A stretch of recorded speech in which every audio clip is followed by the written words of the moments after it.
तो सबसे पहले सुर्खियों की बात कर लेते हैं। तो लॉकडाउन में बेरोजगार हुए लोगों को अब सरकार देगी बेरोजगारी भत्ता, लेकिन इन शर्तों के साथ। तो बिहार में कोरोना को लेकर अब अच्छी खबर आने लगी है। रिकवरी रेट लगातार बढ़ता ही जा रहा है और 84.07% हो गया है रिकवरी रेट। तो वहीं बिहार में 2163 नए संक्रमितों की पहचान हुई। तो डॉक्टर संजय जायसवाल का कांग्रेस पर बड़ा हमला और कहा कि कांग्रेस की हालत मियां की दौड़ मस्जिद तक वाली। तो सुशांत को न्याय दिलाने की मांग को लेकर टूटी सीमा और देश ही नहीं विदेशों से भी उठ रही है न्याय दिलाने की मांग। तो ड्राइविंग लाइसेंस, परमिट और रजिस्ट्रेशन जैसे दस्तावेजों को लेकर बिहार सरकार ने दे दी है बड़ी राहत। तो सीपीएम ने कहा कि नीतीश सरकार लोगों के स्वास्थ्य सुरक्षा के प्रति बिल्कुल बेपरवाह। तो रालोसपा प्रमुख उपेंद्र कुशवाहा का बयान कि महागठबंधन के दल अमृत पिए, हम विष पीने को तैयार। तो हो गया बड़ा खुलासा, अब रिया चक्रवर्ती के ड्रग गैंग पर एनसीबी ने दर्ज किया मामला। तो चंपारण से खबर कि युवती का सिर और कलाई काटकर लाश खेत में फेंक गए बदमाश और शरीर पर कपड़े तक नहीं थे। तो सीएम नीतीश कुमार का ऐलान कि गंगा का जल बरसात में लेकर स्टोर करेंगे और साल भर गया, नालंदा और नवादा को मिलेगा पानी। तो सीएम नीतीश का ऐलान कि कुशहा तटबंध टूटने के लिए नेपाल जिम्मेदार और बाढ़ और सूखा सूबे की सबसे बड़ी समस्या। सुशील कुमार मोदी जी ने किया ऐलान कि राजद कांग्रेस के 15 साल में बिहार में एक भी सिंचाई योजना पर काम नहीं।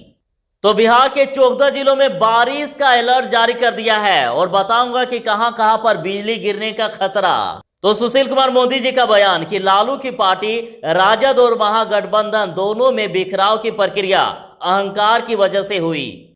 तो चलिए बात करते हैं खबरों को विस्तार से।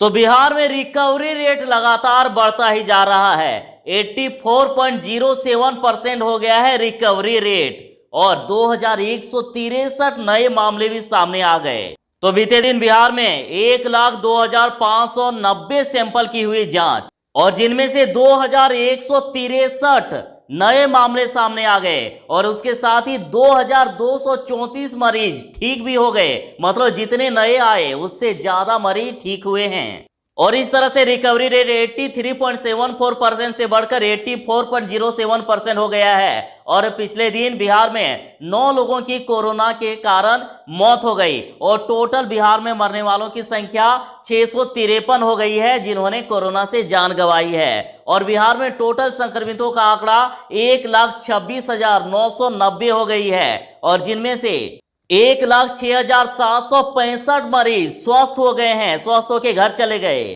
और अभी बिहार में 19,571 एक्टिव मरीजों की संख्या है और अब तक बिहार में 26,72,687 सैंपल की जांच हुई है। और पिछले दिन पटना में सबसे ज्यादा 339 संक्रमित की पहचान हुई।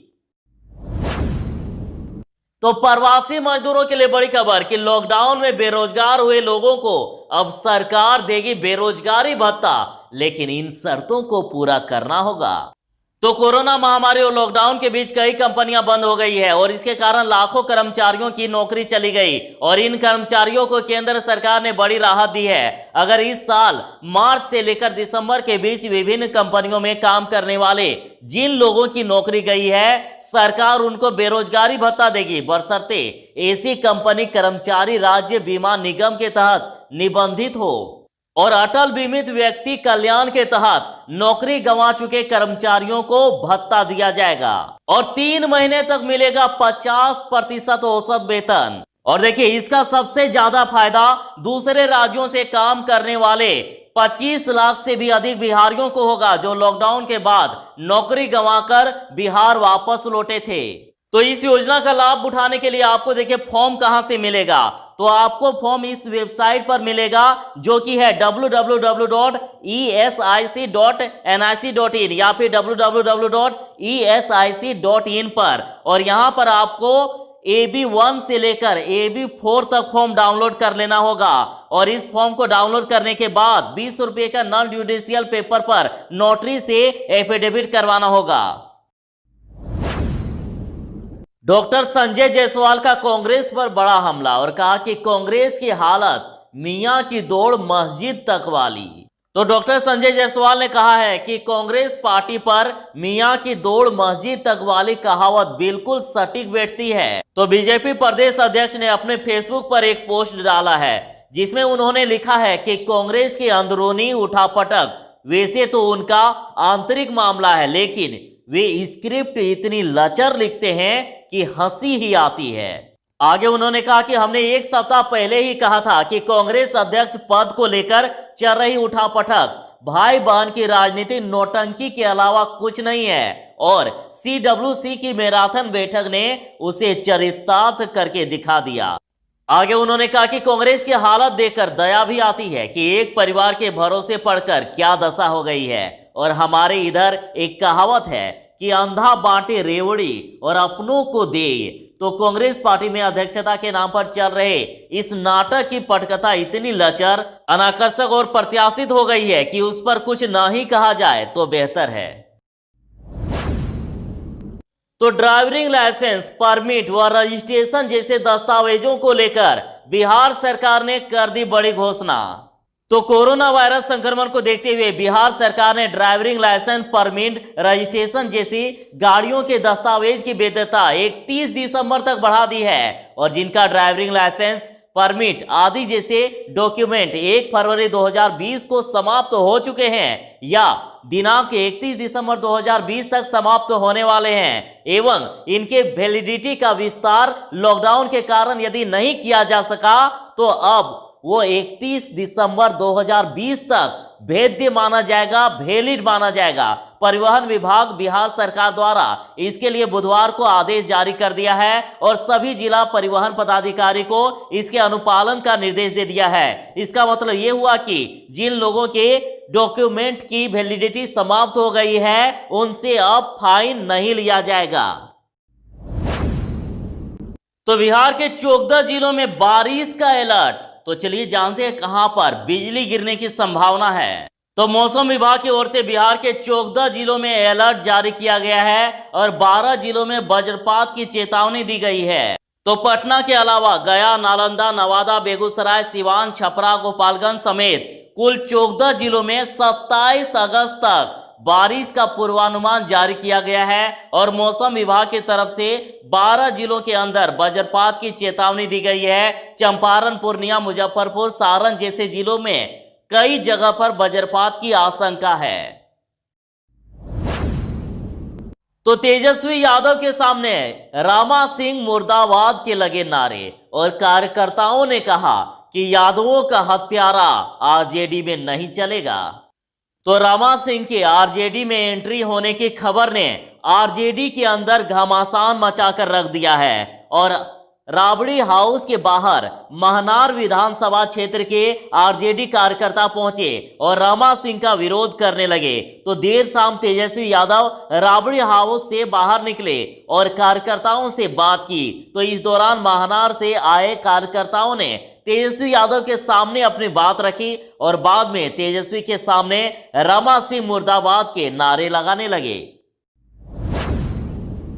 तो सुशील मोदी जी का बड़ा बयान कि राजद कांग्रेस के 15 साल में बिहार में एक भी सिंचाई योजना पर काम नहीं।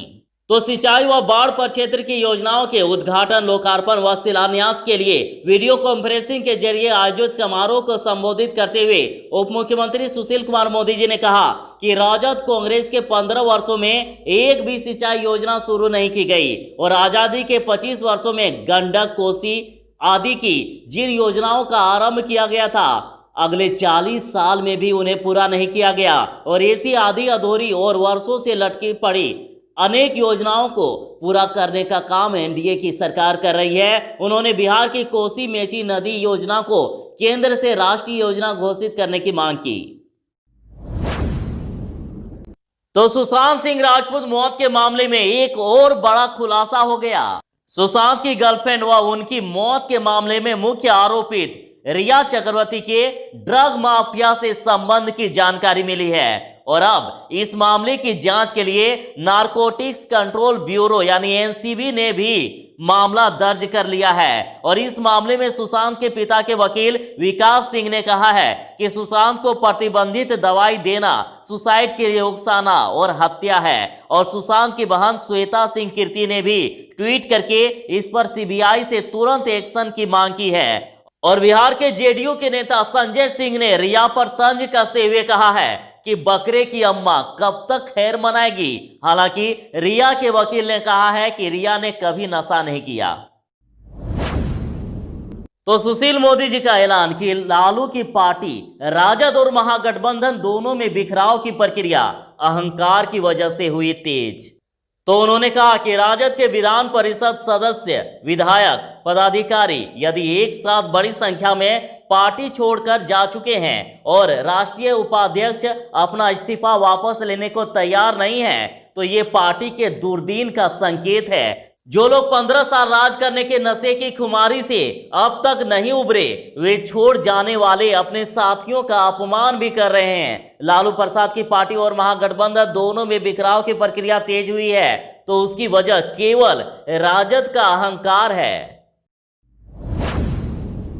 तो चंपारण से सनसनी खबर कि युवती का सिर और कलाई काटकर लाश खेत में फेंक गए बदमाश और शरीर पर कपड़े तक नहीं थे। तो बिहार के पश्चिमी चंपारण जिले में बुधवार को गन्ने के खेत से एक युवती की सिर काटी लाश मिली है और उसके दोनों हाथ भी काट दिए गए हैं और शरीर पर कपड़े तक नहीं थे। और युवती की लाश शिकारपुर थाना क्षेत्र के मुरली गांव में मिली है। आशंका जताई जा रही है कि दुष्कर्म और हत्या के बाद शव को यहां फेंका गया है। पुलिस ने शव को पोस्टमार्टम के लिए भेज दिया। तो सीपीएम ने कहा कि नीतीश सरकार लोगों के स्वास्थ्य सुरक्षा के प्रति बिल्कुल बेपरवाह। तो सीपीएम के राष्ट्रव्यापी आंदोलन के आह्वान पर 16 सूत्री मांगों को लेकर अंतिम दिन खगड़िया समाहरणालय पर जोरदार प्रदर्शन किया गया। और आगे उन्होंने कहा कि ये सरकार आम जनों की स्वास्थ्य सुरक्षा को लेकर बिल्कुल बेपरवाह है। उन्होंने कहा कि महामारी के चलते एक तरफ गरीबों को काम नहीं है और जिस कारण उनके सामने रोजी रोटी की समस्या खड़ी हो गई है, वहीं दूसरी ओर केंद्र की मोदी सरकार इसी समय रेल से लेकर सभी सरकारी उपक्रमों को बेचने या निजी हाथों में सौंपने पर आमदा है और किसानों के मक्के उनके घर में पड़े खरीदार का बांट जो रहा है। यदि खरीदार है तो उचित कीमत नहीं दे रहा है और ऐसे में किसानों के सामने कर्ज का बोझ उनका जीना हराम किए हुए है और युवाओं के बेरोजगार के सारे अवसर एक के बाद एक लगातार समाप्त की जा रही है और जिससे निराश होकर युवक का एक हिस्सा अपराध की तरफ बढ़ रहा है।